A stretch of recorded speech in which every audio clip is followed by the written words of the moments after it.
Hi guys, welcome back with me again in this channel. On today's tutorial, I'm going to show you how to voice over in VN Video Editor. So first, you just need to prepare your videos, the videos that you want to edit, and after that, to start record a voiceover, you can just click on this music plus icon at the top, and then choose record. So click on the record button, and here allow the VN to record the audio, and you can just click on this red button to start recording. Okay, it will count down like this.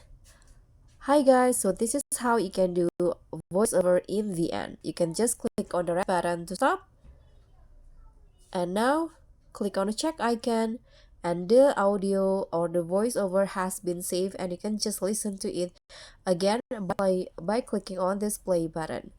So that's all from me. Thank you so much for watching. Don't forget to like, comment, and subscribe. Also click on the thanks. Bye.